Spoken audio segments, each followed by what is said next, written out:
सबसे पहले मुझे भी लगता था कि यार हिंदी माध्यम का तो चयन ही नहीं होता, कि हिंदी मीडियम जी। वालों को, एक तो ये मिथ रहता है कि हिंदी मीडियम वालों को नंबर नहीं मिलते हैं।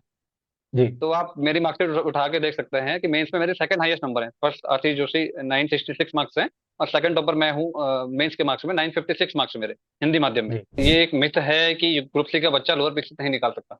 जी। मैं इस चीज को दावे के साथ कह सकता हूँ कि यूके ट्रिपल एस सी का जो बच्चा ग्रुप सी का एग्जाम निकाल रहा है वो 100% लोअर परीक्षा से एग्जाम क्वालिफाई कर सकता है। सर, एक छात्र का ऐसा कहना है कि कंटेंट जब हम पढ़ाई करते हैं, जैसा आपने बोला सोर्स रखिए, बहुत सारा हो जाता है। उस कंटेंट पर नियंत्रण कैसे करें, क्योंकि सेल्फ डाउट हो जाता है कभी कभी कि हम कर पाएंगे नहीं कर पाएंगे, और बहुत सारा मटेरियल इकट्ठा हो जाता है, तो उसे असेंबल कैसे करें और कैसे उस पर अपनी पकड़ बनाएं। एक बहुत लोग कहते हैं कि मैं 8 घंटे पढ़ता था, मैं 10 घंटे पढ़ता था, मैं 12 घंटे पढ़ता था। तो पहले तो मुझे ये बात कोरी बकवास लगती है कि कोई जी। भी व्यक्ति कंसंट्रेशन के साथ 10 से 12 घंटे नहीं पढ़ सकता है। मैं अपनी बात करूं तो मैंने कभी 4 या 5 घंटे मैक्सिमम पढ़ा होगा, इससे ज्यादा मैंने कभी पढ़ा ही नहीं। तो सबसे हम्म। पहले तो बच्चों को परीक्षा वाणी से बाहर निकल के आना होगा। हम्म। हमारे जो बच्चे हैं इनके अंदर ये चीज रहती है कि परीक्षा वाणी इसको घोल के भी जाओ, कि मैं आप लोगों के बीच आज आके कुछ बोल रहा हूँ या कोई दूसरा टॉपर कुछ आके बोल रहा है, आपके टीचर्स आपके बीच में आके कुछ बोल रहे हैं, तो आप उससे 2 3 4 दिन मोटिवेट रख सकते हैं। बस आप जी। 2 4 दिन के लिए आपके अंदर वो एनर्जी ऊर्जा आ जाएगी, हाँ इन्होंने ऐसा बोला तो मैं भी ये करता हूँ। जी। देखिए अल्टीमेटली जो मोटिवेशन होता है वो इंटरनल मोटिवेशन होता है। नमस्कार, मेरा नाम है मुकुल और आप देख रहे हैं माई टॉक शो। दोस्तों, माई टॉक शो के टॉपर पॉडकास्ट में एक और टॉपर आज मेरे बीच हैं। जी हाँ, हम बात कर रहे हैं, हाल ही में उत्तराखंड पीसीएस 2021 का परिणाम जारी हुआ। पीसीएस परीक्षा में अपना तीसरा स्थान सुनिश्चित करने वाले पंकज भट्ट सर हमारे बीच में है। पंकज सर से हम जानेंगे कि किस तरीके से पंकज भट्ट सर ने तैयारी करी, कैसे उन्हें रैंक 3 प्राप्त हुई, साथ ही जितने भी आपके द्वारा कमेंट्स हमसे किए गए थे, जो भी गेस्ट आने वाला होता है, अब से 2 दिन पहले जब रिजल्ट जारी हुआ था, हमने अपने कम्युनिटी टैब में डाला था, तो बहुत सारे प्रश्न आपके द्वारा पूछे गए थे कि सर से ये प्रश्न पूछेगा। तो आज आपके सभी प्रश्नों के जवाब मिलेंगे। बहुत बहुत स्वागत है पंकज सर आपका माई टॉक शो पर। Thank you so much Mukul ji. जैसा कि आप लोग जानते ही हैं कि मेरा नाम पंकज भट्ट है।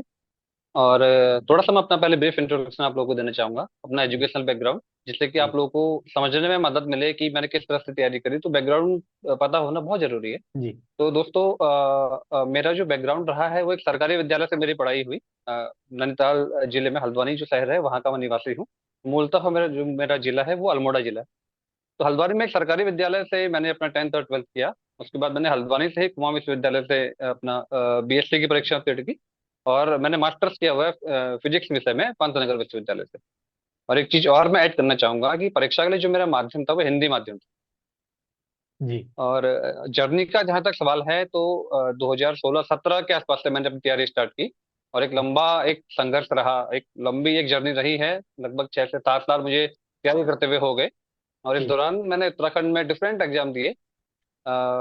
उसमें चाहे आरओ के एग्जाम हो, एआरओ एग्जाम हो, लास्ट अब पीसीएस हो या पीसीएस हो, लोअर पीसीएस के दोनों एग्जाम हो।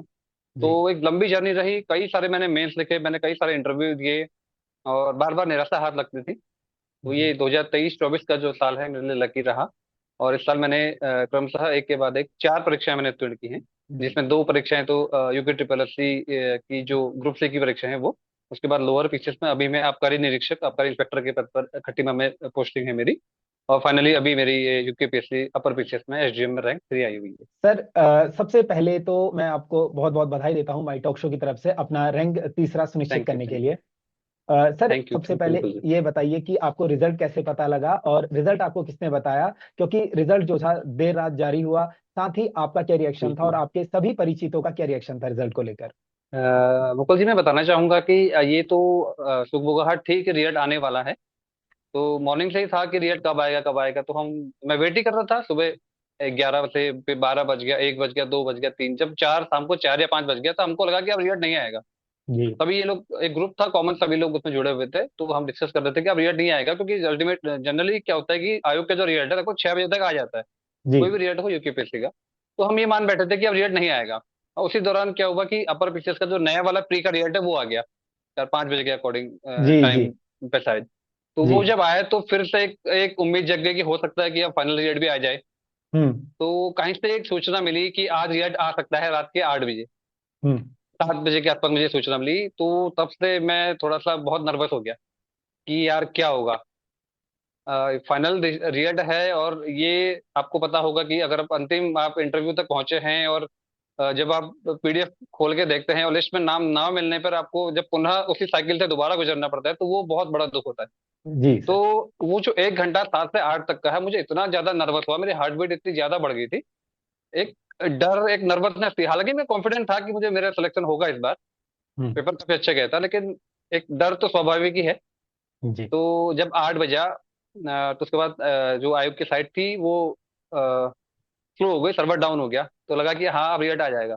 जी। तो उसके बाद जब किसी ने टेलीग्राम पे मैसेज किया कि रिजल्ट आ गया है, और मुझे हम्म। उन्होंने डाला कि उस बंदे को, उनको मिला था जेलर, जेल जी सुपरिटेंडेंट की पोस्ट, उनको उन्होंने बोला कि मुझे वो अलॉट हुआ है। जी। तो अब मुझे तो अचानक से ये खबर सुन के मैं तुरंत आयोग की साइट पर पहुंचा, सर्वर डाउन था। हम्म। लेकिन फिर मैंने हम्म। 2-3 बार कोशिश करने के बाद पीडीएफ खुल गई। जी। तो पीडीएफ खोल के मेरे हाथ कांप रहे थे मोबाइल में देखने में कि कैसे देखो यार। जैसे हम्म। मैंने रिजल्ट खोला, तो जब मैंने नीचे किया, स्क्रॉल करने ही लगा, तो स्टार्टिंग में अपना नाम दिखा 3rd रैंक पे, पंकज भट्ट। जी। तो मैं खुशी से चिल्लाया, सामने में मम्मी बैठी हुई थी, कि मम्मी हाँ। मैं एसडीएम बन गया। अच्छा। तो मम्मी का जो रिएक्शन था, क्योंकि एक लंबा संघर्ष रहा है, जी तो जी। मम्मी बहुत ज्यादा एक्सट्रीम खुशी हो गई और रोने लग गई मम्मी। जी तो फिर मैं बाहर आया, मैंने अपने जो पड़ोसी थे उन लोगों को बताया, सबको बताया, रिश्तेदारों को बताया, तो तब से तो फिर जो बधाइयों का सिलसिला है वो लगातार कमोबेश अभी भी जारी ही है। तो जी। बहुत जी अच्छा मुझे लगा सर, वो जो दिन था मेरे लिए, वो मैं कभी अपने जीवन में नहीं भूल सकता उस दिन को। जी। बहुत अच्छा, हमें भी जानकर लगा। सर, जैसा कि हम सभी जानते हैं, आप पहले से ही जॉब पे कार्यरत हैं। मुझे एक बार स्टार्टिंग से बताइए, क्योंकि बेसिकली इससे पहले भी आप इंटरव्यू कई जगह दे चुके होंगे, बहुत सारी मीडिया में आप बाइट दे चुके होंगे। जी बट जो हमारा मोटिव है जी माई टॉक शो का, ये एक्चुअली एस्पिरेंट्स के लिए है। तो यहाँ पर बहुत सारे जो पीसीएस एस्पिरेंट्स होते हैं, वो लोग हमारी वीडियोस देखते हैं, और उन्हीं के सवाल हम आपके पास लाते हैं। जी। और सर, सबसे पहले मुझे ये बताइए कि कितना टाइम आपको मतलब इस एग्जाम को निकालने में लगा, जो आपकी पहली जॉब लगी वो गवर्नमेंट, और ये एसडीएम बनने में जब से आपने प्रिपरेशन स्टार्ट करी, कब से आपकी जर्नी स्टार्ट हुई? बिल्कुल, एक चीज और मैं बोलना चाहूंगा, आपके ही पॉडकास्ट में मैंने किसी को, मैं कमेंट देख रहा था, किसी का कमेंट देखा कि जो टॉपर्स आए होंगे उनसे लाग लपेट के कुछ मत पूछना, जो हम्म। रियलिटी है, जो स्पष्ट है, वो बात वो बताएं। जी बहुत ज्यादा आदर्शवादी होने की जरूरत नहीं है, जो है मेरे को अच्छा लगा उनकी बात, हाँ, कि जो मैं जैसा हूँ, मैं नेचुरली जैसा हूँ, मुझे वैसा ही अपने आप को शो भी करना चाहिए।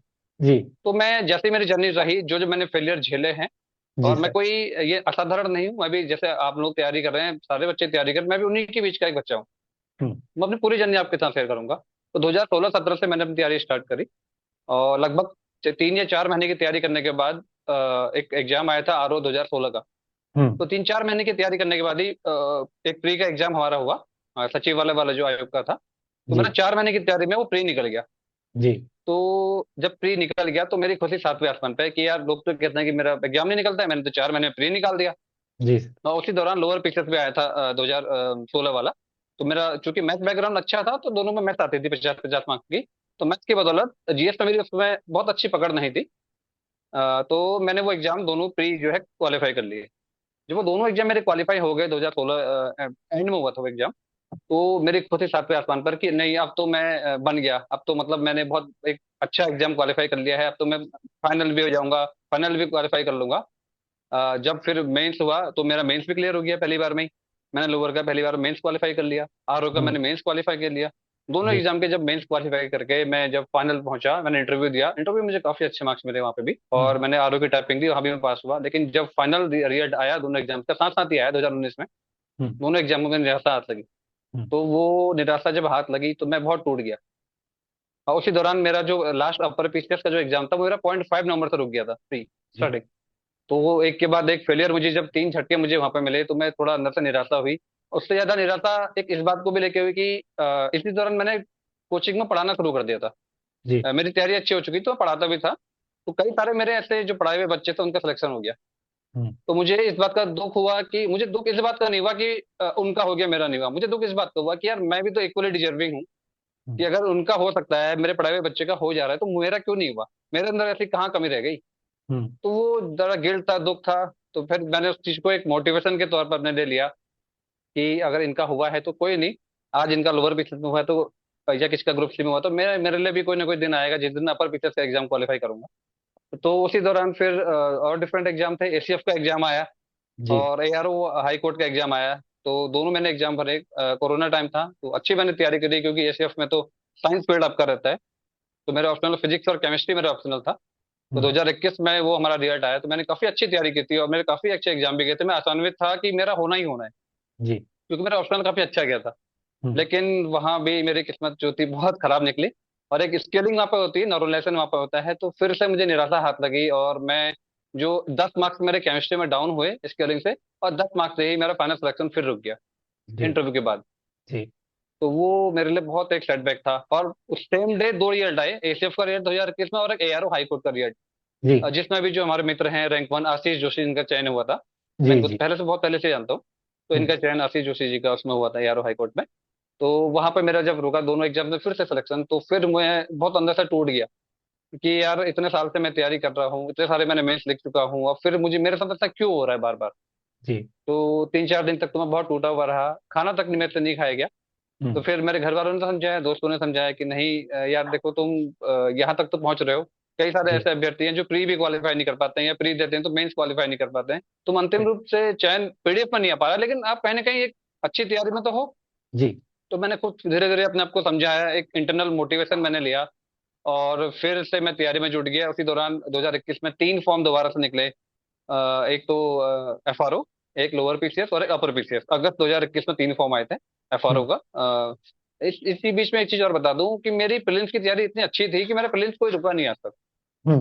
क्योंकि मैं पढ़ाने का भी मैंने सिलसिला मेरा था। तो मैं यूके ट्रिपल एस और यूके दोनों के अभ्यर्थी को पढ़ाता था, तो मेरी तैयारी काफी अच्छी हो चुकी थी प्रीलिम्स की। मेरा प्रीलिम्स हमेशा कभी रुका नहीं आज तक, बहुत अच्छे मार्जिन से मैंने हमेशा क्वालिफाई किया। तो जी मार्क्स में था कि प्री तो मेरा क्वालिफाई हो ही जाएगा, और तीनों मैंने एग्जाम के प्री क्वालिफाई किए, एफआरओ का, लोअर पीसीएस 2021 का, और अपर पीसीएस 2021 का। जी लेकिन हुआ क्या कि फिर वही जब लोअर पीसीएस दिया हमने 2022 में, तो लोअर पीसीएस मेरा अच्छा गया था। जी। 23 एंड में जो है एफआरओ का एग्जाम था, लेकिन एफआरओ का एग्जाम में भी मैं आसानी था, क्योंकि मेरा एसीएफ का मैंने दिया हुआ था, तो मेरे ऑप्शनल तैयार थे, मैंने कहा हो ही जाएगा मेरा। लेकिन एग्जाम से 18 दिन पहले मुझे डेंगू हो गया। ओ। फिर मैं एफआरओ का फाइनल एग्जाम नहीं दे पाया, मेंस मेरा छूट गया वो भी। तो फिर भी मेरे पास एक होप थी कि नहीं यार, अभी मेरे पास अपर पीसीएस का तो बचा हुआ है। तो फिर मैंने अपर पीसीएस को लेकर मेहनत करी, और फरवरी में हमारा पीसीएस का एग्जाम हुआ, अच्छा मेरा एग्जाम गया, तो मुझे लगा था कि कहीं ना कहीं हाँ चांस तो है इस बार। हम्म और इसी बीच फिर थोड़ा सा होता है कि हम लोगों में एक टेंडेंसी बच्चों में होती है कि जब हम तैयारी में आते हैं कि नहीं मुझे तो यूपीएससी निकालना है, मुझे तो यूकेपीएससी निकालना है, मैं ग्रुप सी के एग्जाम नहीं भरूंगा। मैं हम्म। छोड़िए, छोटा एग्जाम है ये, तो मैं भरता ही नहीं हूँ, या मैं तो जी पढ़ा रहा हूँ, मैं ऐसे एग्जाम्स क्यों भरूँ। ये जी टेंडेंसी शुरुआत में रहती है। लेकिन जब आपको बार बार असफलता मिलती है, तो एक प्रेशर होता है, सोसाइटी का प्रेशर होता है, बहुत सारे प्रेशर आपके पास आते हैं। तो फिर मुझे भी लगा कि नहीं यार, एक जॉब आपके पास होनी बहुत जरूरी है, एक जी। प्लान बी आपके पास होना बहुत जरूरी है। तो मैंने फिर ग्रुप सी के भी एग्जाम भरना शुरू किया इस दौरान। हम्म। और वीडियो का एग्जाम उस समय आया था, वीडियो जो अभी मतलब इसका रिजल्ट आया था लास्ट ईयर। तो वीडियो का एक फॉर्म आया था, और एक फॉर्म आया था कनिष्ठ सहायक का, जी यूकेपीएससी द्वारा जो हुआ था। तो 2 फॉर्म मैंने भरे, और उस दौरान क्योंकि मेरे प्रीलिम्स मैंने पहले जैसा पहले बताया कि ऑब्जेक्टिव में मेरी काफी अच्छी पकड़ थी, तो दोनों एग्जाम मेरे क्वालिफाई हो गए, वीडियो भी मेरा क्वालिफाई हो गया, और यूकेपीएससी का जो कनिष्ठ सहायक था, दो भी एग्जाम क्वालिफाई हो गया। 2023 में इसका रिजल्ट आया। हम्म तो जब रिजल्ट आया तो ज्वाइन करने से पहले ही उस दौरान जो है लोअर पीसीएस का रिजल्ट आ गया। तो हम्म। फिर मेरा इंटरव्यू था, मैंने लोअर पीसीएस का अपना इंटरव्यू दिया, और फाइनली मुझे मेरा सिलेक्शन हो गया इसमें आबकारी निरीक्षक एक्साइज इंस्पेक्टर के पद पर मेरा चयन हुआ जी लोअर पीसीएस के थ्रू। जी।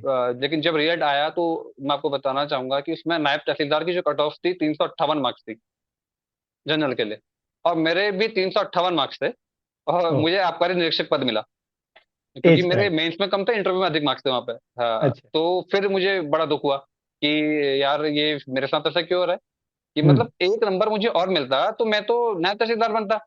बिल्कुल। कि अल्टीमेटली रेवेन्यू डिपार्टमेंट में जो हाईएस्ट पद था वो नायब तहसीलदार का पद था लोअर पीसीएस में। तो मेरे मन जी में फिर आया कि यार ऐसा क्यों हो रहा है मेरे साथ। तो फिर अपर पीसीएस था, मैंने कहा चलो अभी एक एग्जाम है अपर पीसीएस का, फिर नया अपर पीसीएस भी आ गया था, मैंने इसको भी चलो इसको भी ट्राई करते हैं, देखते हैं ये भी भर लेता हूँ। तो अपर पीसीएस का इंटरव्यू फिर रिजल्ट आ चुका था, मेरा मेंस क्वालिफाई हो चुका था। तो मैंने अपर की फिर तैयारी करी। हालांकि इंटरव्यू में बहुत अधिक ध्यान दे नहीं पाया, क्योंकि मेरी लोअर की फिर ट्रेनिंग हमारी चल रही थी, उस समय मैं देहरादून में था। मैंने हम्म। मॉक वॉक कहीं ऐसे मॉक वॉक कहीं नहीं दिए, अपर पीसीएस का मेरा कहीं मॉक इंटरव्यू कहीं नहीं दिए। तो फिर उसका रिजल्ट जब अभी मैंने इंटरव्यू दिया और रिजल्ट आया, तो उसके बाद जब ये रैंक मिली एसडीएम के रूप में रैंक 3, तो बहुत वो गर्व की अनुभूति हुई कि हाँ इतने लंबे संघर्ष के बाद आज जो सफलता मिली वो फ्रूटफुल रही मेरे लिए। और ये जी। संघर्ष जो था मेरा वो बहुत काम आया मेरे लिए। सर आपने अपनी जर्नी को बहुत अच्छी तरीके से डिस्क्राइब करा। होप सो जो जितने भी हमारे व्यूअर्स हैं वो रिलेट कर पाएंगे इस चीज से। सर एक क्वेश्चन मैं इसमें ऐड ऑन करना चाहूंगा। आपने सब कुछ बताया, जी प्रिपरेशन आपने कैसे करी, बट मेरा आपसे एक जी सवाल ये है कि आपने तैयारी करी कैसे? क्या आपने सेल्फ स्टडी करी या किसी कोचिंग की गाइडेंस ली? जी कैसे आपने अपनी तैयारी को स्टार्ट जी। किया? देखिए, ये स्ट्रेटजी तो हर किसी की अपनी अलग अलग होती है। मैं अपनी अपनी पर्टिकुलर अपनी स्ट्रेटजी की बात करूँ तो 2016-17 में जब मैं आया, चूंकि मेरा जो बैकग्राउंड था, साइंस बैकग्राउंड था, मैंने मास्टर्स किया था फिजिक्स में। तो जो जी। आर्ट सब्जेक्ट थे मेरे, मैं इनको नहीं पहचानता पहचानता था बहुत अधिक, मतलब मेरा इनसे वो नहीं था कि हिस्ट्री, ज्योग्राफी, पॉलिटिकल साइंस में क्या मुझे पढ़ना है, क्या नहीं मुझे नहीं पढ़ना है। तो हम्म। इस दौरान मैंने हल्द्वानी में ही एक कोचिंग में मैंने मदद ली उनसे। हम्म। और मैंने वहाँ पे कुछ समय तक, लगभग 1 साल का मैंने वहाँ पे चीजें सीखी, फाउंडेशन कोर्स उनका था, तो वहाँ पे मैंने वो चीजें करी। और एक बेसिक जो सब्जेक्ट में पकड़ थी, मैंने वो अपनी बनाई। जी। देखिए, एक चीज है, मैं कोचिंग को लेके बहुत लोगों बच्चों में मिथ रहता है, मैं एक चीज बताना चाहूंगा कि कोचिंग अगर आपको नेसेसिटी लगती है जरूर करिए। जी। बहुत बच्चे कहते हैं कि हमने सेल्फ स्टडी से कर लिया, मैंने कोचिंग की मदद नहीं ली। देखिए, आपने कहीं ना कहीं किसी न किसी रूप में किसी न किसी चीज की मदद हमेशा ली होती है। चाहे जी। आप ऑनलाइन सोर्सेज का मदद लीजिए या ऑफलाइन सोर्सेज का मदद लीजिए, तो उनका जिक्र करने में कभी झिझकना नहीं चाहिए। मैंने, जी। हाँ, कोचिंग से उनसे मदद ली और मैंने फाउंडेशन कोर्स वहाँ पे किया। तो मैंने जो बेसिक मेरी जो सब्जेक्ट में पकड़ थी, मैंने वो अपनी मजबूत की। जी। बाकी कोचिंग आपको रास्ता दिखा सकती है, करना तो आपको खुद ही है। तो जी। फिर मैंने खुद के अपने नोट्स तैयार किए, चीजों को समझा, सब्जेक्ट को समझा। और मैंने हर सब्जेक्ट के अपने खुद के पर्टिकुलर नोट्स तैयार किए। तो ये इस तरह से मैंने मदद ली। सर, आपने अपनी जर्नी जब बताई उस दौरान आपने ये कहा कि 2016 से आप प्रिपरेशन कर रहे थे और 6 महीने के अंदर आपका पहला हम्म, प्रीलिम्स क्लियर हो गया था। देन उसके बाद हम्म, आप 2000 आई थिंक 23 में लोअर पीसीएस का जो रिजल्ट आया तब आपको पहली जॉब हासिल हुई, हम्म, शायद उससे पहले वीपीडी और हम्म, कनिसैक भी सेम ईयर का रिजल्ट है। हम्म। तो जब आप जी, जी, लगातार जी। फेल होते रहे, लगातार आपको सक्सेस नहीं मिली, तो आप कैसे मोटिवेट हो पाए दोबारा और कैसे खुद को ये समझाया कि मैं दोबारा कर सकता हूँ? या जो भी हमारे व्यूअर्स देख रहे हैं, उनमें से भी काफी लोग आपसे हम्म, रिलेट करेंगे कि उन्हें अभी फेलियर मिल रहा है जी। और कैसे वो मोटिवेट रहे इस सक्सेस के लिए। देखिए, आपके जो भी व्यूअर्स हैं या मैं जहाँ भी, जो बहुत सारे बच्चे मैंने पढ़ाए, मैं उनको हमेशा यही राय देता हूँ कि मैं आप लोगों के बीच आज आके कुछ बोल रहा हूँ या कोई दूसरा टॉपर कुछ आके बोल रहा है, आपके टीचर्स आप बीच में आके कुछ बोल रहे हैं, तो आप उससे 2 3 4 दिन मोटिवेट रख सकते हैं। बस सर, आप 2 4 दिन के एक लिए बार आपके अंदर मुझे वो करंट अफेयर एनर्जी, का ऊर्जा सोर्स आ बता जाएगी, दीजिए हाँ, कि इन्होंने करंट ऐसा अफेयर बोला तो मैं आपने भी ये कैसे करता हूँ। प्रिपेयर करी, चाहे जी। देखिए, अल्टीमेटली जो मोटिवेशन होता है वो इंटरनल मोटिवेशन होता है। जी। आपको जब अपने अंदर से, जब तक वो एनर्जी, वो मोटिवेशन नहीं मिलेगा, तब तक आप कुछ नहीं कर सकते। तो जी। सेल्फ मोटिवेशन बहुत जरूरी है। ठीक है, रिजल्ट में फेलियर हो गया, आप 1 दिन 2 दिन 3 दिन 4 दिन शोक मनाइए, गम मनाइए उस चीज का। और अगर आप फाइनल लिस्ट से बाहर हो रहे हैं, तो आपके पास एक ये पॉजिटिव चीज है कि हाँ यार, मैं उस लेवल तक पहुंच तो रहा हूँ। जी। मैंने प्री लिखा, मैंने मेंस लिखा, मैंने इंटरव्यू दिया है, तो मेरे अंदर हाँ कैलिबर है। जी। कभी कभी क्या होता है कि बहुत सारी चीजें ऐसी होती हैं कि आपको जो सफलता नहीं मिल पाती है, बहुत सारे हम्म। फैक्टर्स काम करते हैं इसमें। तो आपको मोटिवेशन की जरूरत है, कि और वो सेल्फ मोटिवेशन की जरूरत है। आप ये हम्म। कर सकते हैं, कोई आप अपने जीवन में अच्छे दोस्तों का भी बहुत इंपॉर्टेंट है, योगदान है। हम्म। कुछ अपने जो अच्छे दोस्त हैं उनसे बात कीजिए इस दौरान, अगर आप फेलियर लग रहा है। आप जी। अपने पेरेंट्स से बात कीजिए। आपके आपके सबसे अच्छे जो मोटिवेटर हो सकते हैं वो आपके पेरेंट्स हैं। जो, जी। चाहे कोई लड़का तैयारी कर रहा है या कोई लड़की तैयारी कर रही है, तो आपके पेरेंट्स आपको इतना सपोर्ट कर रहे हैं, फाइनेंशियली सपोर्ट कर रहे हैं, तो आप, आपके पेरेंट्स आपको इतना सपोर्ट कर रहे हैं, तो आप अपने पेरेंट्स से बात कीजिए। क्यों नहीं समझेंगे आपके माता पिता? तो जी। उनको समझाइए अपनी दिक्कत, है ना? तो जी। हताश निराश होने की आवश्यकता नहीं है, कहीं ना जी। कहीं ये सारी चीजें सबके जीवन में आती हैं, फेलियर हर किसी को होता है। तो अगर, अब मैं आपको एक एग्जांपल देना चाहूंगा, अगर मेरा 2019 के लोअर पीसीएस में सिलेक्शन हो गया होता, चाहे जी। किसी में भी होता, फूड एंड सप्लाई में होता, किसी में होता, तो आज मैं यहाँ पर नहीं पहुंच पाता। जी। क्योंकि जॉब में रहते हुए अल्टीमेटली तैयारी करना बहुत मुश्किल होता है। जी। इस और एक लंबे अवधि में, तो फिर 5 साल बाद एग्जाम हुआ, अभी आज रिजल्ट आया है। जी। तो मेरे लिए तो पॉजिटिव रहा।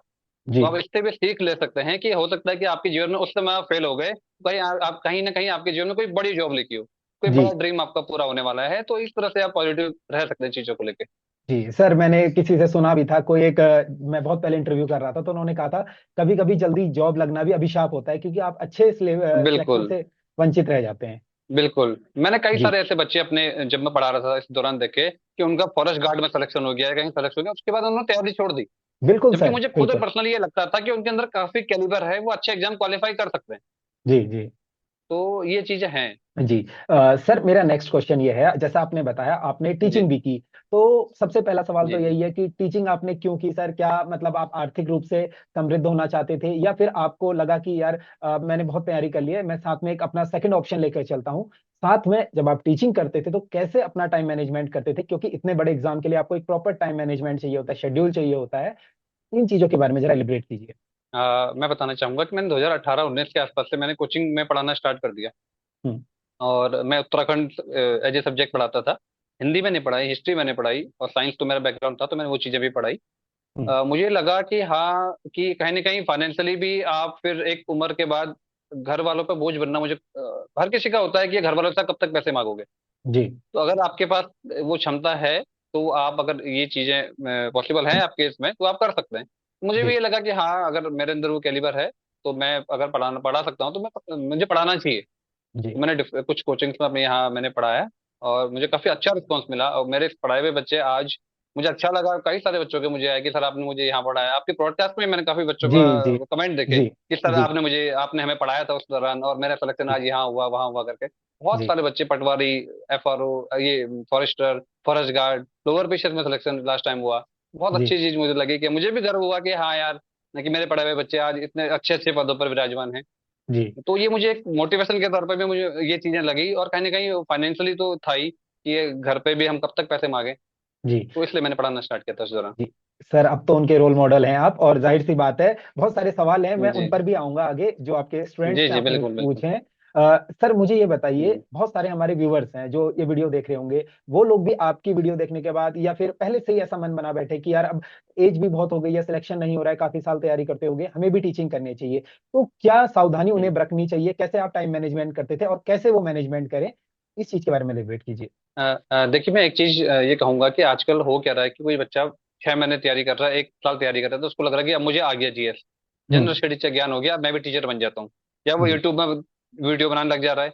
और हम्म। ये कहीं ना कहीं ना आपका टाइम कंज्यूम भी हो रहा है इससे। जी अब ये सर। चीज भी समझिए कि इससे आपका टाइम कंज्यूम हो रहा है, और अब जब आप कोचिंग पढ़ा रहे हैं, तो आपका एक सब्जेक्ट तो आपका स्ट्रांग हो जा रहा है। मान लिया आप जी उत्तराखंड पढ़ा रहे हैं, हिस्ट्री पढ़ा रहे हैं, आप उस पर फिर ज्यादा फोकस कर रहे हैं क्योंकि आपको पढ़ाना है। जी तो आपको दूसरे जो सब्जेक्ट है ना, आप उस पर लैग कर रहे हैं।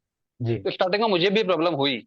तो इसका यही है कि जब आप पढ़ा रहे हैं तो ठीक है, पहले तो आप एक अपने अच्छी नॉलेज बनाइए। एक अच्छी नॉलेज का मतलब अच्छी बुक्स को फॉलो कीजिए, एक डीप स्टडी कीजिए, है ना, कॉन्सेप्ट क्लियर आपके होने चाहिए। उसके बाद ही आप अगर पढ़ाना चाहते हैं तो पढ़ाइए, जी डेफिनेटली आप पढ़ाइए। लेकिन जी पढ़ाते समय ये जरूर ध्यान रखिए कि उससे आपकी खुद की जो पढ़ाई है वो डिस्टर्ब ना हो। जी खुद के लिए टाइम निकालना बहुत जरूरी है। जी जैसा कि आप देखेंगे कि मैं अगर अपनी बात करूं तो 2021 का PCS जब एग्जाम हुआ, मैंने उस दौरान कहीं नहीं पढ़ाया। जी मैंने पूरे 1 साल का ब्रेक लिया। मैंने ब्रेक ले लिया। या मेरा एग्जाम है, मेरा प्रीलिम्स के लिए मुझे ज्यादा दिक्कत थी नहीं। मेरा मेंस है, मेरा इंटरव्यू है, लोअर PCS का मेरा था, तो उस दौरान हम्म मैंने कहीं नहीं पढ़ाया। तो हम्म ये आपको खुद की अपनी स्ट्रेटेजी बनानी पड़ेगी कि मुझे किस समय पर पढ़ाना है, किस समय पर नहीं पढ़ाना है, और कब मुझे स्टार्ट करना है, जी खुद समझना अ, होगा। जी सर, अब जिस चीज के लिए यहाँ पर बहुत सारे व्यूअर्स आए हैं वो चीज पर हम आते हैं। सबसे पहले आपने बताया कि आपका जो मेंस का माध्यम था वो हिंदी था, हिंदी में आपने दिया। हिंदी माध्यम सर, से। जी अब हमारी वीडियो देखने के बाद या आपकी गाइडेंस के बाद बहुत सारे लोगों के अंदर एक नई ऊर्जा आएगी, और आप रोल मॉडल की तरह उनके लिए, चाहे आपके स्टूडेंट्स हो बिल्कुल। या बहुत सारे लोग हों, अगर कोई बच्चा बेसिक से तैयारी स्टार्ट कर रहा है पीसीएस की, तो क्या उसे करना चाहिए, क्या आपने करा, क्या आपने फेलियर के दौरान आपने सीखा कि उन चीजों से इम्प्रोवाइज करना चाहिए, कैसे उसे जीरो से हीरो तक तैयारी करनी चाहिए, बुक लिस्ट उसमें इंक्लूड कीजिएगा, टाइम टेबल इंक्लूड कीजिएगा, और रिवीजन और या फिर ये सब चीजों को इंक्लूड कर आप बेसिक से लेकर एडवांस तक बताने का कष्ट करें। तो सबसे पहले तो ये है कि आप अगर PCS की तैयारी अगर आप बात कर रहे हैं, पर्टिकुलरली अपर PCS की अगर आप बात कर रहे हैं, जी तो सबसे पहले तो आप सिलेबस से गो थ्रू होइए, है ना। सिलेबस आप जरूर देखिए, क्योंकि PSC का आप कोई भी एग्जाम लीजिए, केवल अपर PCS से नहीं, डायरेक्टली क्वेश्चन सिलेबस से रहते हैं, चाहे प्रीलिम्स के हो चाहे मेंस के हो। सबसे पहला आपका जी काम है सिलेबस को अच्छे से स्टडी करना। और दूसरा, जो व्यूअर्स हैं इसमें काफी सारे बच्चे हिंदी माध्यम के रहते हैं। जी तो आज से पहले मुझे भी लगता था कि यार हिंदी माध्यम का तो चयन ही नहीं होता, कि हिंदी मीडियम जी वालों को, एक तो ये मिथ रहता है कि हिंदी मीडियम वालों को नंबर नहीं मिलते हैं। जी तो आप मेरी मार्कशीट उठा के देख सकते हैं कि मेंस में मेरे सेकंड हाईएस्ट नंबर है। फर्स्ट आशीष जोशी 966 मार्क्स हैं, और सेकंड टॉपर मैं हूँ मेंस के मार्क्स में, 956 मार्क्स है मेरे हिंदी माध्यम में। जी तो ये चीज है, तो एक तो ये मिथ आप, ये है कि हिंदी माध्यम वालों को नंबर नहीं मिलते हैं, ये आप भूल जाइए बिल्कुल। अब माध्यम तो कभी मैटर करता ही नहीं है। जी स्ट्रेटेजी की जहां पर बात है, जब जहां तक प्रीलिम्स की बात अगर मैं बात करूं, तो देखो मैं बहुत ज्यादा बुक्स के ऊपर की बात नहीं करना चाहूंगा, क्योंकि हर किसी को बुक्स पता रहती है। आपको जी पता है कि आपको पॉलिटी के लिए लक्ष्मीकांत पढ़नी है, हिस्ट्री के लिए आपको एंशियंट हिस्ट्री की बुक्स पढ़नी है, NCERT से आप कर सकते हैं, मॉडर्न हिस्ट्री स्पेक्ट्रम से आप कर सकते हैं, विपिन चंद्रा की बुक आती है, या इकोनॉमिक्स के लिए रमेश सिंह की बुक आती है ना। साइंस तो आप बेसिक साइंस लो साइंस हो जाती है। साइंस के लिए कोई अगर साइंस बैकग्राउंड है तब तो आपको और भी अधिक आवश्यकता नहीं है, लेकिन जो ह्यूमैनिटीज वाले हैं, आर्ट वाले बैकग्राउंड वाले सब बच्चे हैं, लोशैंड की सामान्य विज्ञान की बुक काफी अच्छी बुक है, जी इंग्लिश हिंदी दोनों में आती है। तो वो आप बुक फॉलो कीजिए। एनसीईआरटी बहुत जरूरी है ना। ज्योग्राफी में भूल गया, ज्योग्राफी के लिए महेश कुमार बांडेवाल की बुक है, प्लस एनसीईआरटी। मैंने ये चीजें फॉलो करी। तो ये आप बुक लिस्ट ले सकते हैं। और साथ में इससे महत्वपूर्ण चीज मैं बताना चाहूंगा, आप अगर कहेंगे तो कभी हम बाद में एक अलग से सेशन रख लेंगे उत्तराखंड के बिल्कुल ऊपर, सर, क्योंकि श्योर अब श्योर। उत्तराखंड का वेटेज काफी ज्यादा वेटेज हुआ है, और मेरे को कुछ अच्छा अनुभव है। उत्तराखंड काफी लंबे समय से मैंने पढ़ाया भी है, जी और मैंने काफी अच्छा मेरा अनुभव रहा है उत्तराखंड को लेके। तो जी। मैं उत्तराखंड को लेके एक अलग से वीडियो में, अगर आप कहेंगे, बच्चे अगर बिल्कुल रिक्वेस्ट सर, करेंगे, तो मैं आ नेक्स्ट जाऊंगा क्वेश्चन एक मेरा बार। मेरा नेक्स्ट क्वेश्चन सर वही था कि इस बार जो सिलेबस चेंज हुआ है उसको कैसे कवर अप करें 400 नंबर वही। का। बट आप उसको जी अगली वीडियो में कवर करेंगे। बिल्कुल। सर हम्म। बुक लिस्ट के मैं साथ बेसिक फिर साथ। भी बता देता हूँ, बेसिक थोड़ा सा बता देता हूँ उत्तराखंड का भी, जी ताकि जी श्योर। वो रहे कि प्रीलिम्स में जैसे जी आपने देखा होगा कि इस बार 150 में से 50 मार्क्स का उत्तराखंड है प्रीलिम्स में जी भी। और मेंस में जी। तो दो पेपर ही ऐड कर दिए हैं, पेपर 5 और पेपर 6 उत्तराखंड का हो गया है। तो सबसे हम्म पहले तो बच्चों को परीक्षा वाणी से बाहर निकल के आना होगा। हम्म हमारे जो बच्चे हैं इनके अंदर ये चीज रहती है कि परीक्षा वाणी इसको घोल के भी जाओ।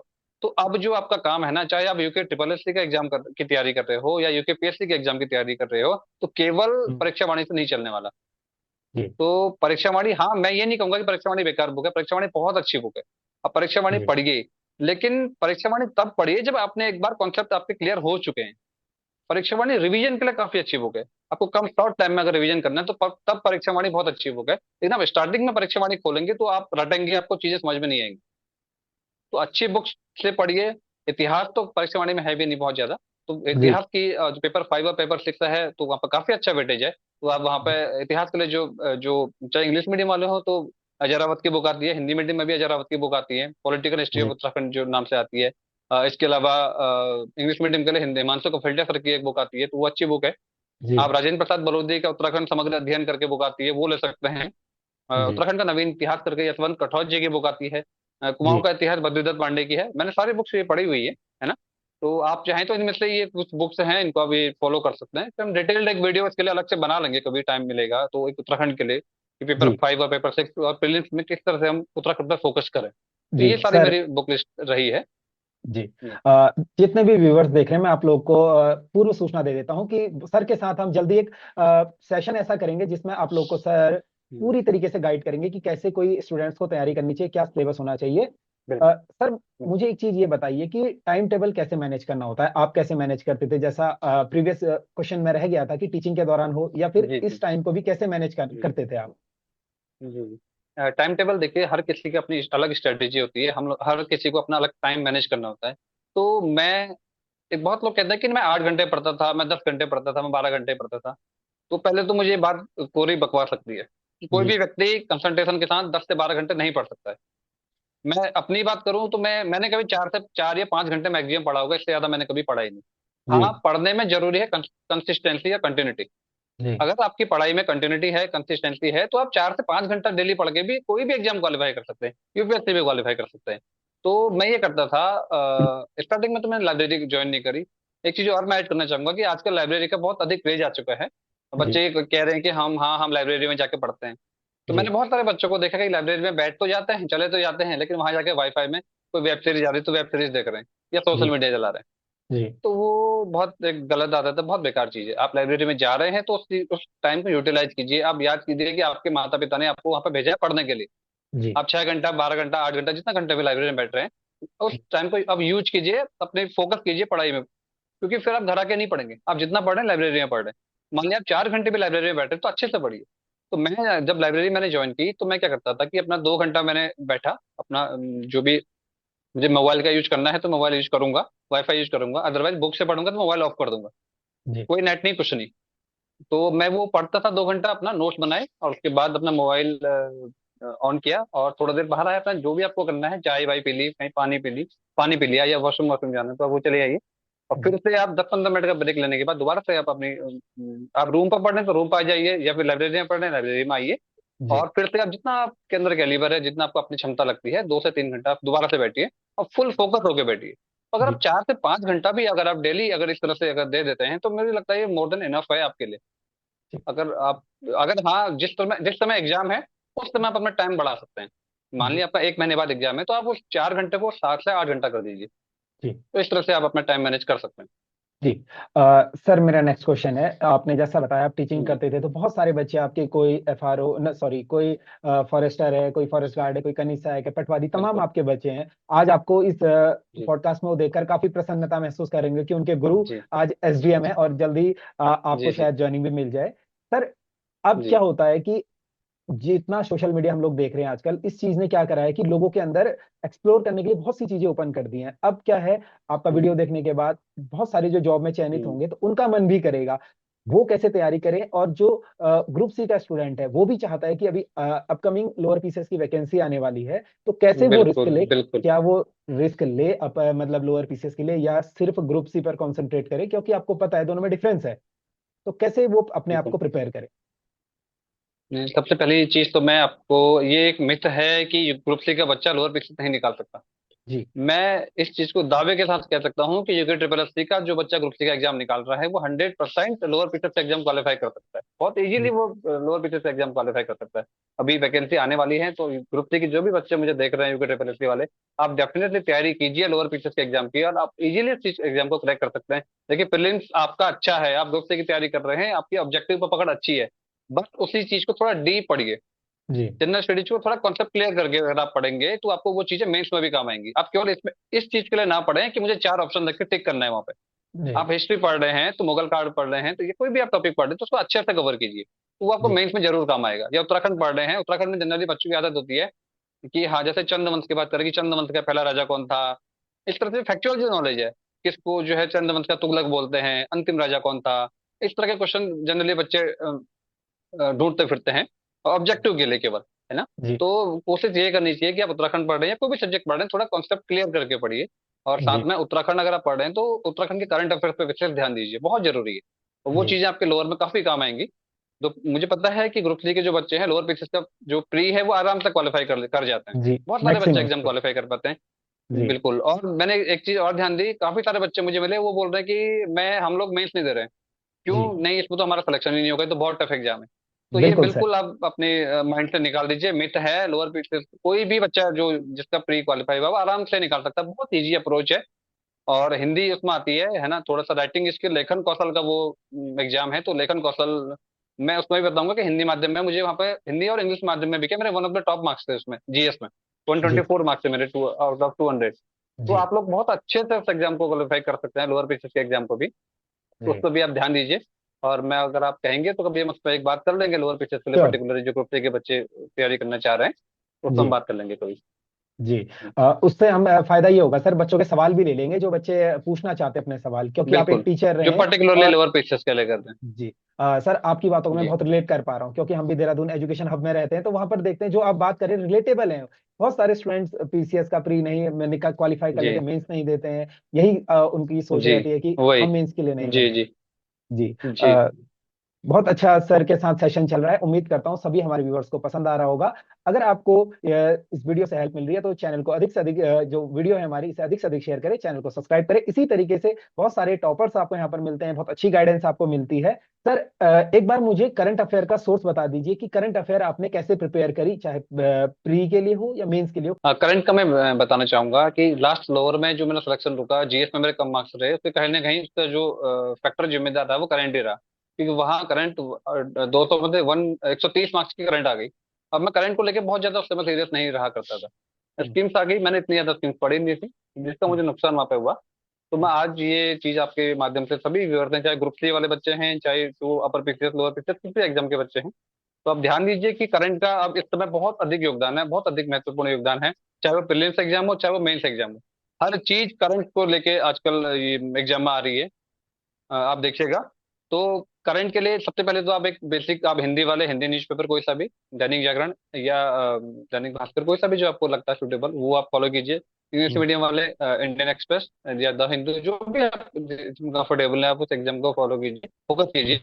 इसके अलावा कोई भी एक मंथली मैगजीन, जी और मंथली मैगजीन जो भी आपको सही उचित लगती है वो फॉलो कर सकते हैं। साथ में अगर कोई फॉलो करना चाहें प्रीलिम्स के लिए, तो उत्तर क्लासेस कुमार गौरव जी की वो करंट अफेयर की क्लासेस आती है, उनको आप फॉलो कर सकते हैं और डेली जो है उससे मदद ले सकते हैं। तो मेरी यही जी स्ट्रेटजी रही, मैंने करंट के लिए इस तरह से फोकस किया। सर हम लोग नेक्स्ट क्वेश्चन पर आते हैं। नेक्स्ट क्वेश्चन एक्चुअली हमारा जी ये है सर कि आपने जो आंसर राइटिंग की प्रैक्टिस की थी वो कैसे की थी? जैसा आपने बताया कि आंसर राइटिंग के बारे में, कि आपको ज्यादा समय नहीं लगा मॉक देने का, या फिर आप ज्यादा इन्वॉल्व नहीं हो पाए। तो कैसे आपने अपनी आंसर राइटिंग की प्रैक्टिस करी? कितने घंटे आप आंसर राइटिंग करते थे? क्या आपने मॉक दिए थे? और मूल्यांकन कैसे करते थे अगर खुद से करते थे तो? मतलब मेन यही है कि अगर आप मेंस का एग्जाम, अगर आप चाहे लोअर का है या अपर पीसीएस का एग्जाम है, जी। तो लेखन कौशल बहुत महत्वपूर्ण है, उसका उसमें योगदान है। राइटिंग स्किल बहुत मैटर करती है। तो जब भी जी। आप तैयारी शुरू करें, तो आप जी। केवल प्रीलिम्स को फोकस करके ना करें। आप डेली, मैं ये हर किसी को बोलता हूँ कि आप डेली 1 या 2 पेज लिखना अभी से स्टार्ट करें। आप अगर शुरुआती फेज में हैं, शुरू से तैयारी कर रहे हैं, तो आप जी। डेली 1 या 2 पेज लिखना स्टार्ट करें। आप कुछ भी लिखें। आपने न्यूज़पेपर उठाया, न्यूज़पेपर में इंग्लिश मीडियम वाले इंग्लिश, हिंदी मीडियम वाले हिंदी, तो आप एडिटोरियल में जो आपको एडिटोरियल, जो भी आपको अच्छा लगता है, आप उससे उसकी जो न्यूज है वो लिखें। इसलिए आपकी राइटिंग स्किल में बहुत सुधार होगा। जी। दूसरा, मैं ये करता था, या आप लोग भी ये कर सकते हैं, कि आपने जो टॉपिक पढ़ा, मान लिया आपने एंशियंट हिस्ट्री पढ़ी, आपने मेडिवल हिस्ट्री पढ़ी, आपने पॉलिटिकल साइंस पढ़ी, तो आपने जो, जैसे आपने मान लिया मौर्य काल पढ़ लिया, तो आप ये कीजिए कि मौर्य काल के जो प्रीवियस जो क्वेश्चन आ रखे हैं, जो पुराने जो पीसीएस के पेपर है, 3 एग्जाम पीसीएस के हुए, लोअर के एग्जाम हुए, एफआरओ का जो मेंस में जीएस का पेपर आता है, एसीएफ का जीएस का पेपर है, बहुत सारे पेपर आपको साइट पे मिल जाएंगे यूपीएससी की। तो उन एग्जाम्स में जो मौर्य के जो क्वेश्चन आए हुए थे, आप उनको सॉल्व करिए पहले। जी। ऐसे ही आपका मान लिया पॉलिटिकल साइंस का कोई टॉपिक आपका खत्म हो गया, फंडामेंटल राइट आपने खत्म किया, तो आप उसके क्वेश्चन कर दीजिए। प्रेसिडेंट वाला टॉपिक खत्म हुआ, उसका क्वेश्चन करिए। तो इससे आपकी प्रैक्टिस होगी। जी। तो मैंने ये चीज करी कि मैं डेली कुछ ना कुछ लिखा करता था। जी। संपादकीय जो आता है, एडिटोरियल आता है, मैं उससे कुछ मैंने नोट डाउन कर लिया, तो मैंने उससे 1 या 2 पेज लिख लिया। जी। आंसर राइटिंग में मैंने क्वेश्चन कोई कुछ लिखे, तो मैंने उनके आंसर लिख लिए। तो ये राइटिंग स्किल आपकी डे वन से अगर आप प्रैक्टिस करेंगे, तो कहीं ना कहीं एक तो आपकी हैंड राइटिंग सुधरेगी। दूसरा, आपकी स्पीड। जी। एग्जाम हॉल में आप देखिए, कम से कम आपको 3,000 से 4,000 वर्ड लिखने होते हैं, और 3 घंटे के अंदर अंदर। तो जी। राइटिंग स्पीड का अच्छा होना बहुत जरूरी है। तो अगर आप शुरुआत से ही इस चीज की तैयारी नहीं करेंगे, तो फिर कहीं ना कहीं आपको नुकसान होगा। तो जी। मैं ये फॉलो करता था कि मैं डेली लिखता था। और जहां तक आंसर राइटिंग मूल्यांकन का है, तो जब मैंने पहला मेंस दिया, तो मुझे बहुत अधिक आइडिया था नहीं। तो जब मुझे फेलियर लगा, तो मैंने फिर जब अपनी कॉपियां मंगाई, कॉपियां देखी, तो मैंने उससे सीखा कि मैंने जो सिलेक्शन जिनका हुआ उनकी कॉपियां देखी और अपनी कॉपियां देखी कि मैं कहाँ लैग कर रहा हूँ। जी। तो मैंने देखा कि मैंने जो आंसर लिखे हैं, वो ज्यादातर जो आंसर थे उसमें कुछ इनोवेशन नहीं था। जी। ना मैंने फ्लो चार्ट का यूज करा, ना मैंने बहुत अधिक डायग्राम्स का यूज किया, बुलेट फॉर्म में मैंने नहीं लिखा। और एक वो जो किसी भी आंसर का एक बेस्ट तरीका होता है कि आपका इंट्रो, बॉडी और कंक्लूजन, ये तीनों चीजें इसमें होनी चाहिए। जी। और साथ में कोई, अगर आप कोई फ्लो चार्ट बनाना चाहें, कोई डेटा गवर्नमेंट की अगर है, कोई आंकड़ा अगर आप देना चाहें, तो वो डालें। और कोई डायग्राम आपको अच्छा उससे विषय से अगर मिलता है, तो आप वो डाल सकते हैं। इस बार मेरी जो स्ट्रेटेजी अपर पीसेस में यही रही कि मैंने जहाँ पे भी मुझे यूज फुल लगा, मैंने वहाँ पे डायग्राम का यूज किया। मैं लोअर पीसेस का जब एग्जाम दे रहा था, तो वहाँ पे क्वेश्चन आया, run of the river project का क्वेश्चन था, तो मैंने उसका भी डायग्राम वहाँ पे ड्रॉ किया। एक क्वेश्चन हमारे यहाँ पे पहाड़ी क्षेत्र में वादी यंत्र है, मशक बिन, मशक जी। बिन जी। पर टिप्पणी आई थी, तो मैंने उसका भी डायग्राम वहाँ पे बनाया, मशक बिन का डायग्राम यूज किया बना के। अच्छा। जब मैंने देखा कि मुझे इस चीज से बहुत अधिक अच्छा फायदा हुआ, और मुझे काफी अच्छे मार्क्स मुझे जीएस में मिले। जी। तो आप डायग्राम्स का यूज कीजिए आंसर राइटिंग में, फ्लो चार्ट का यूज कीजिए, आंकड़े आप जो फिगर दें वो यूज कीजिए। तो जिसका कहीं ना कहीं आपको जो है उसमें योगदान, आपको जो है आपके जो रिजल्ट है उसमें आपको कहीं ना कहीं अच्छा रिजल्ट देखने को मिलेगा। जी। जितने व्यूवर्स देख रहे हैं, मैं आपको बता देता हूँ, समय की हमारे पास थोड़ा पाबंदी है, क्योंकि सर ऑलरेडी जॉब में है। तो इस कारण समय की पाबंदी है। बाकी हम लोग आपसे वादा करते हैं कि सर के साथ हम लोअर पीसीएस की स्पेसिफिक और बिल्कुल। अपर पीसीएस की स्पेसिफिक वीडियो बिल्कुल। आपके लेकर आएंगे, और आप अपने सवाल इसी बिल्कुल। कमेंट्स में भी पूछ सकते हैं। साथ ही हम अलग से अनाउंस करेंगे जब सर आएंगे। अ, बिल्कुल। सर, सेशन लंबा हो चुका है, अब आते हैं हमारे जो सवाल आपसे बहुत सारे आपके स्टूडेंटों ने करे थे। तो पहला सवाल किसी एक जी स्टूडेंट जी। का कहना था कि आपने किसी न्यूज़पेपर में बाइट देते हुए किसी उन्नति जी का जिक्र किया होगा, उनसे आपकी दोस्ती कब हुई, जी। वो ये जानना चाहते हैं। अच्छा, तो उन्नति जी से जो मेरी दोस्ती हुई, लास्ट ईयर हुई। और मैं जी। अपना लेडी लक भी मानता हूँ कि जी। उनका मेरी लाइफ में आने के बाद ही मेरे लगातार 4 एग्जाम निकले। तो जी। लास्ट ईयर 2023 से हम लोग साथ में हैं, और मेरे 2023 में उनसे दोस्ती हुई थी। जी। और मेरे दूसरा लिए लेडी सवाल ये। लक का काम उन्होंने किया है। जी। जी जी। दूसरा सवाल हमारे एक व्यूवर्स का ये है कि 2018 ग्रुप सी सिवा आईएएस बैच याद है आपको? राकेश सिंह चौहान ऐसा लिख रहे हैं सर। राकेश जी, मैं भी एकदम नाम से तो मैं रिकॉल नहीं कर पा रहा हूँ, लेकिन मैं कहीं ना कहीं अगर आपसे मिलूंगा कभी इन फ्यूचर, शकल से अगर मैं आपको देखूंगा सामने से, जरूर आपको, मैं जितनों को भी पढ़ाया है, मैं शकल से हर किसी बच्चे को अपने पहचानता हूँ, जरूर मैं जी। आपको पहचान लूंगा। जी। सर, एक छात्र का ऐसा कहना है कि कंटेंट जब हम पढ़ाई करते हैं, जैसा आपने बोला, सोर्स रखिए, बहुत सारा हो जाता है। उस कंटेंट पर नियंत्रण कैसे करें, क्योंकि सेल्फ डाउट हो जाता है कभी कभी कि हम कर पाएंगे नहीं कर पाएंगे, और बहुत सारा मटेरियल इकट्ठा हो जाता है, तो उसे असेंबल कैसे करें और कैसे उस पर अपनी पकड़ बनाएं। ये काफी अच्छा क्वेश्चन मुझे लगा। इसके लिए सबसे मेन ये है कि पहले तो आप अपने कंटेंट जो जो संसाधन है, रिसोर्स है, उसको लिमिटेड रखिए। जी। एक बुक को बार बार पढ़िए, रादर देन कि आप 10 बुक लेके आ रहे हैं। और सबसे अच्छा तरीका क्या है कि आप खुद के नोट्स बनाइए। आपने कोई जी। बुक खरीदी, आपने, मैं एग्जांपल उत्तराखंड का ही दूंगा, आपने, आपके पास अजय रावत भी है, आपके पास बद्रीदत्त पांडे की बुक भी है, आपके पास यशवंत यशवंत कटोच की बुक भी है। आप जी। एग्जाम से पहले उन 3 बुक्स को उठा के दोबारा से रिवीजन नहीं कर सकते कम टाइम में। चाहे प्रीलिम्स का एग्जाम हो, चाहे मेंस का एग्जाम हो, तो होना क्या जी। चाहिए, आपने हर बुक्स को उठा के, अजय रावत से आपने पढ़ी, उसके शॉर्ट नोट्स बना लिए। चाहे जी। मौर्य वंश हो, चाहे चंद वंश हो, सॉरी चंद वंश हो, पवार वंश हो, कत्यूरी वंश हो, या कोई भी और टॉपिक हो, गोरखाट हो। और उसमें थोड़ा थोड़ा आप स्पेस दे के चलिए। आपने मतलब 3 पेज के नोट्स आपके चंद्रवंश के हैं, तो आप 1-2 पेज एक्स्ट्रा छोड़ दीजिए। आपको कुछ एक्स्ट्रा जानकारी मिली, मान लिया बद्रीदत्त पांडे साहब को कुछ एक्स्ट्रा जानकारी मिली, या जी। यशवंत कठोर से कुछ एक्स्ट्रा जानकारी मिली, तो आप उसको हम मेंशन ऐड कर दीजिए। अगर जी। हिस्ट्री है तो ज्यादातर कोई बहुत ज्यादा डेविएशन होता नहीं है। जी। तो आप खुद के नोट्स तैयार कीजिए, रादर देन कि आप पर्टिकुलर बुक्स खोल के पढ़ रहे हैं। तो अपने जी। नोट्स से जब आप बनाएंगे तो इससे आपका कंटेंट भी कम होगा, और कहीं ना कहीं लास्ट टाइम पे आपको रिवीजन में भी मदद मिलेगी। जी। सर, आंसर राइटिंग आपने बता दिया, और ऐसे के लिए कोई स्टूडेंट अगर प्रिपेयर करे तो कैसे करे, ये जरा बता दीजिए। ऐसे के लिए आप कह रहे हैं? जी। ऐसे के लिए देखिए, ऐसे जो इस बार तो अपर पिछले में ऐसे का अलग से पेपर ही इन्होंने कर दिया है। तो ऐसे में भी मुझे काफी अच्छे मार्क्स मिलते हुए आए हैं। अब मैं पुराने कभी आपको कॉपियां शेयर कर कभी करूंगा, तो ऐसे में मुझे काफी अच्छे मार्क्स आपसे मिले हैं। तो जी। मेरी स्ट्रेटजी ऐसे में यही थी। ऐसे में सबसे पहले तो जो व्यूअर्स देख रहे हैं, खासकर ग्रुप सी के जो बच्चे देख रहे हैं, उनके मन में डाउट होता है कि ऐसे लिखना कैसे है। जैसे हम बचपन में लिखते थे कि प्रस्तावना, उपसंहार, या पॉइंट जी। फॉर्म में लिख दिया, तो इस तरह का ऐसे यहाँ पे नहीं चलता है। सबसे पहले ऐसे लिखने से पहले तो सबसे पहले आपको जो काम करना है, अपनी वोकेबलरी अच्छी करनी है। आपका जी। शब्दकोश अच्छा होना चाहिए, तभी आप कोई भी ऐसे लिख पाएंगे। तो आप जी। पहले तो अच्छे अखबार पढ़ना शुरू कीजिए। अखबार में संपादकीय जो आती है वो जरूर आप पढ़िए। अच्छी बुक्स, अच्छे नॉवेल्स आप पढ़िए। हिंदी मीडियम माध्यम के जो विद्यार्थी है, मेरे साहित्य में विशेष रुचि थी, तो मैंने अच्छी जो नॉवेल्स हैं वो पढ़े, जिससे मुझे मेरे जो शब्दकोश था काफी अच्छा हुआ। जी। वो अच्छी वोकेबलरी पहले आप बढ़ाइए। उसके बाद जो अच्छा ऐसे होता है उसमें इंट्रो, बॉडी और कंक्लूजन, ये 3 चीजें तो मेंशन होती है। तो आप इंट्रो अगर चाहें, आप चाहें तो किसी कोटेशन से आप स्टार्ट कर सकते हैं, किसी कहानी से आप स्टार्ट कर सकते हैं। तो आप इंट्रो तैयार कीजिए, इंट्रो लिखिए, और घर पर आप प्रैक्टिस कीजिए। Practice make the man perfect कहते हैं। जितना आप लेखन अभ्यास करेंगे ऐसे का, तो उतना ज्यादा आपका स्किल जो आपकी सुधरेगी, और कहीं ना कहीं अपने निखार आता जाएगा। पहला ऐसे जब मैंने लिखा था, मैंने भी बहुत गंदा लिखा, लेकिन धीरे धीरे मुझ में सुधार हुआ। मैंने कम से कम 50 ऐसे लिखे, तो तब जाके जो मेरा 51 ऐसे था वो परफेक्ट मुझे लगा। हालांकि परफेक्ट वो भी नहीं था, मुझे लगा कि हाँ अब मैं अच्छा लिख ले रहा हूँ। तो जी। जितना ज्यादा आप लिखने का अभ्यास करेंगे ऐसे का, तो उतने ज्यादा आपको मदद मिलेगी। और आप उसमें डायग्राम्स का ऐसे में यूज ना कीजिए। बहुत लोग कहते हैं कि ऐसे में डायग्राम का यूज कर सकते हैं, लेकिन मैं प्रेफर करूंगा कि डायग्राम का यूज ऐसे में ना किया जाए। जी। और गद्यांश फॉर्म में ऐसे लिखाया था, बुलेट पॉइंट में या पॉइंट फॉर्मेट में ऐसे नहीं लिखाया था।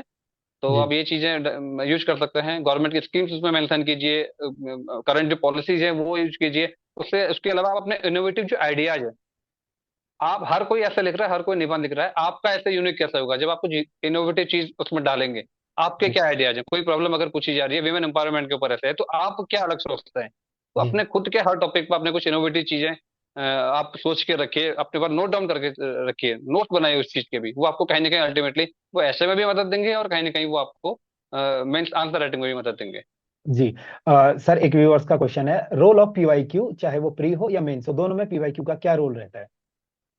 बहुत ज्यादा यूजफुल में बहुत अच्छा क्वेश्चन है कि मैं अपनी अगर बात करूं, अब हर किसी के साथ ये होता है कि आपने एक बार फाउंडेशन कोर्स कर लिया, आपने हिस्ट्री पढ़ ली, ज्योग्राफी पढ़ ली, या पॉलिटिकल साइंस पढ़ लिया, तो आपको दोबारा फिर बुक पढ़ने का मन नहीं करता है। अगर आपने एक बार अच्छे से बुक पढ़ रखी है, तो आप दोबारा कोई भी एग्जाम आपका खत्म हो गया, दूसरा एग्जाम है, तो आप दोबारा उस बुक को खोल के नहीं पढ़ेंगे। तो इसका सबसे बेस्ट तरीका ये है कि आप पीवाईक्यू कीजिए। आपने पढ़ा हुआ पहले से है, आपको बस रिवीजन की जरूरत है। तो मैं यही करता था। अभी जैसे मेरे प्रीलिम्स को भी एग्जाम हुआ होता है, अभी से यही वाला एग्जाम है जो अपर बीसीएस अभी जो हुआ था, मेरे पास इतना टाइम था नहीं, ट्रेनिंग में था। तो मैंने बस तो कुछ पुराने साल के क्वेश्चन उठाए, और वो पुराने साल के क्वेश्चन मैंने लगाने स्टार्ट किए। और मुश्किल से एक हफ्ता मेरे पास टाइम था, तो मैंने उस एक हफ्ते में प्रीवियस ईयर क्वेश्चन लगाए। और मुझे काफी क्वेश्चन वो मुझे फायदा हुआ उस चीज का, और मेरे काफी अच्छे मार्क्स आए अपर बीसीएस में। तो पीवाईक्यू का बहुत महत्वपूर्ण योगदान है, चाहे वो प्रीलिम्स का एग्जाम हो, मेंस का एग्जाम हो। इस बार अपर पीसीएस का तो 2021 का हम लोग का मेंस था, इसमें काफी सारे क्वेश्चन पीवाईक्यू थे। जी। तो पीवाईक्यू डेफिनेटली बहुत इंपॉर्टेंट योगदान है, चाहे वो आप, बच्चे कहते हैं मॉक टेस्ट मॉक टेस्ट, हम मॉक दे रहे हैं, किस कोचिंग का मॉक लें, कहाँ का मॉक लें। मैं ये कहता हूँ कि सबसे अच्छा मॉक है आपका पीवाईक्यू। जी। अगर आप पीआईक्यू कर ले रहे हैं तो आपको किसी मॉक की भी आवश्यकता नहीं है। आप अच्छे जी। से पीआईक्यू के 10 से 12 साल के जितने सारे क्वेश्चन थे आप सारे क्वेश्चन कर डालिए, चाहे हम्म। प्रीलिम्स के हो चाहे मेंस के हो, आपको कुछ एक्स्ट्रा जी। करने की जरूरत नहीं है। जी। सर, मेरा एक क्वेश्चन ये है कि माई टॉक शो, इसके बारे में ओपिनियन मैं आपसे इसलिए जानना चाहता हूं क्योंकि लगभग हम लोगों ने एक इनिशिएटिव शुरू किया है जिसमें ग्रुप सी से लेकर पीसीएस, जितने भी हमारे उत्तराखंड के अंदर एग्जाम कंडक्ट होते हैं उनके टॉपर्स आते हैं, वो अपना ओपिनियन देते हैं। जैसे आज आपका वीडियो देखेंगे तो बच्चे क्या होता है, कंफ्यूज हो हम्म, जाते हैं हर किसी को सुनकर। हम्म। अब इसको, माई टॉक शो के जो पॉडकास्ट है इसको आप किस तरीके से देखते हैं, और उन बच्चों के लिए आपका क्या मैसेज है जो हर किसी की वीडियो देखकर मतलब कंफ्यूज हो जाते हैं? मैं आपके माध्यम से बताना चाहूंगा, मुझे बहुत अधिक जानकारी आपके पॉडकास्ट के बारे में नहीं थी, आपसे इंटरेक्शन हुआ तो मैंने आपकी वीडियोज देखने शुरू किए, मैंने देखा जी। कि हाँ, काफी अच्छे सेशन यहाँ पे हुए हैं। लेकिन जी। मैं आपके चैनल के माध्यम से जो भी व्यूअर्स देख रहे हैं, मैं उनको उनको एक चीज साझा करूंगा कि आप सुनिए सबकी, लेकिन करिए अपने मन की। जी। आप डिफरेंट टॉपर्स की, मैं कुछ अलग बोल रहा हूँ, दूसरा कोई आएगा वो कुछ अलग बताएगा, तीसरा कोई आएगा वो अलग बताएगा। तो आपको जो खुद से, जो आपको स्ट्रेटेजी ठीक लग रही है, आप अपनी खुद की स्ट्रेटेजी बनाइए। मैं ये नहीं जी। कहूंगा कि आप मेरी स्ट्रेटेजी फॉलो कीजिए, कि जैसा मैंने किया आप भी वैसा ही फॉलो करो। जी। तो आप सुनो सबकी, जो चीजें आपको मुझसे अच्छी लगी आप मेरी नोट डाउन कीजिए, आपने किसी दूसरे को सुना उसकी जो चीजें अच्छी लगी आप उसको नोट डाउन कीजिए। तो अपने खुद हम्म। की स्ट्रेटेजी बनाइए और उसको आप फॉलो कीजिए, और आपका चैनल काफी अच्छा काम कर रहा है, मैं चाहूंगा कि आगे भी आप इसी दिशा में अच्छा ये प्रयास करते रहिए। जी। और थैंक यू सो मच। जी। सर, एक आपका इंटरव्यू का एक्सपीरियंस कैसा रहा, और कम जो मार्क्स आने की वजह रही वो क्या रही इंटरव्यू में, ऐसा एक व्यूअर लिखते हैं। पहली बात तो मुझे लगता है कि मेरे कम मार्क्स तो नहीं है, वो जी। डिपेंड करता है। लोअर पीसेस में मेरे one of the highest marks थे, 32 मार्क्स मेरे लोअर पीसेस में रहे हैं। लास्ट जी। लोअर पीसेस में मेरे 41 मार्क्स थे आउट ऑफ 50। तो इस जी। बार मेरे 115 मार्क्स अपर पीसेस के इंटरव्यू में रहे हैं। तो एक तो डिपेंड करता है कि आपका बोर्ड कौन सा है, जी। कि हमारे यहाँ पे डिफरेंट बोर्ड तो होते हैं, तो किसी बोर्ड में अच्छे मार्क्स मिलते हैं, कोई बोर्ड थोड़ा सा मार्क्स कम देता है। तो मेरे बोर्ड में मैंने जितने के मार्क्स, जितने भी जो हमारे मेरे जो साथी हैं एस्पिरेंट हैं, उनके जो मार्क्स से कम ही रहे हैं। जी। तो बहुत अधिक कम मार्क्स तो नहीं है। दूसरा ये भी मैं एक चीज में ऐड करूंगा कि मैंने कहीं मॉक नहीं दिया, मेरे पास टाइम जी। नहीं था, क्योंकि मेरी ट्रेनिंग उस समय थी। तो मॉक कहीं ना कहीं मॉक आपको बेनिफिशियल होता ही है। मैंने हम्म। किसी कोचिंग में जाके इस बार मॉक जो इंटरव्यू है वो नहीं दिया, तो ये थोड़ा सा मुझे लगता है कि यहाँ पर लैक रहा। हम्म। तो ये चीज है। सर, एक और क्वेश्चन, क्योंकि आप वर्तमान में जो है आप कार्य निरीक्षक के पद पर तैनात हैं और अब निश्चित आप है। एसडीएम बनने वाले हैं, जी। तो किस तरीके से अपने इस जी। ड्यूटी चैलेंज को आप देख रहे हैं, कितना एक्साइटेड आप सर्व करने के लिए हैं? हाँ बिल्कुल, जहाँ तक एक्सरसाइज की बात है तो यहाँ पे मेरे पास जो चैलेंज है केवल एक यूनिडायरेक्शनल है। केवल मुझे आबकारी से रिलेटेड जो चैलेंजेस है मुझे वो फेस करना है, जबकि अब मैं रेवेन्यू डिपार्टमेंट में एसडीएम डिप्टी कलेक्टर के पद पर जब जाऊंगा तो मुझे प्रशासन में जो जितनी भी जिम्मेदारियां हैं, डिफरेंट जो विभाग है उनके साथ कोऑर्डिनेशन करना है। महिलाओं की समस्याएं हैं, जो हमारे यूथ की समस्याएं हैं, जो माइग्रेशन पलायन की हमारी समस्या है, ये जी। सारे बहुत डिफरेंट चैलेंजेस मेरे सामने आएंगे, या मेरे तो और तो साथी हम लोग बने हैं, या वो हम लोग सभी लोगों के सामने आएंगे। जी। तो मैं बहुत इसके लिए चैलेंजिंग, जो मेरे को जॉब मिली है तो मैं इसके लिए बहुत आशान्वित हूँ, और मैं ये कॉन्फिडेंट हूँ कि हाँ, इतना संघर्ष मैंने किया है तो मैं आगे भी बहुत अच्छा करूंगा, और अपने उत्तराखंड के जो लोगों को जो है उनकी सर्व करूंगा, उनको उनकी मदद और हेल्प कर पाऊंगा। जी। सर, एक मैसेज फॉर योर स्टूडेंट और सभी उन व्यूअर्स के लिए जो आपकी वीडियो देखेंगे, उनके लिए आप एक क्या मैसेज देना चाहेंगे जो तैयारी करेंगे और आपको देखकर अब उनकी भी इच्छा है कि वो एसडीएम बने? एक तो जो आपने बोला कि जो व्यूअर्स हैं उनको, इसके साथ साथ मैं एक चीज और, आपके चैनल के माध्यम से बहुत सारे व्यूअर्स देखेंगे, मैं बोलना चाहूंगा कि पिछले 2021 में हम लोग लगभग 312 बच्चों का ये बैच रहा है। तो मैं सभी जो लोग देखेंगे उन सभी को भी धन्यवाद और उन सभी को बधाई देना चाहूंगा कि आप सभी लोगों का सिलेक्शन हुआ है। बहुत सारे लोगों के मन में रहता है कि ना, कि ये एसडीएम बन गया, कि मेरे को ये पद मिला है, मेरे को एआरटीओ मिला है, या वो पद मिला है। तो मैं सबसे पहले तो ये चीज बोलना चाहूंगा कि कोई भी पद छोटा बड़ा नहीं है। मेरे मार्क्स 2-4 मार्क्स ऊपर आ गए तो मेरी रैंक ऊपर आ गई, आपकी नीचे आ गई, तो सारे पद डिजर्विंग हैं, सारे लोग डिजर्विंग हैं, कोई भी ऐसा कुछ, कोई पद से कुछ नहीं होता है ना। जी। तो मार्क्स 2-4 मार्क्स किसी के ऊपर नीचे हो जाने से बहुत अधिक फर्क नहीं पड़ता है। तो सभी जी। को पहले तो मैं कॉन्ग्रेचुलेट देना चाहूंगा। और जो भी आपके व्यूअर्स हैं, वो मुझसे अगर कुछ सीखना चाहते हैं तो वो सीख सकते हैं। एक तो मेहनत और दूसरा धैर्य। तो अगर आपके अंदर मेहनत और धैर्य अगर है तो आप किसी भी, कोई भी लक्ष्य हो आप उसको जो है हासिल कर सकते हैं, ये मैं कहना चाहूंगा। जी। बहुत बहुत धन्यवाद सर, हमें अपना कीमती समय देने के लिए। Thank you Mukul ji, thank you so much. और आगे भी अगर कभी हमें मौका मिला तो हम आपके व्यूअर्स के साथ जुड़ना चाहेंगे। और जी चाहे यूके ट्रिपल एस सी के एग्जाम की तैयारी हो या यूपीपीएससी के किसी भी एग्जाम की तैयारी हो, तो मैं जी। आगे भी अपने जो व्यूअर्स हैं आपके, जो भी एस्पिरेंट हमारे हैं, उन सबकी मदद करने के लिए हमेशा मैं तैयार रहूंगा।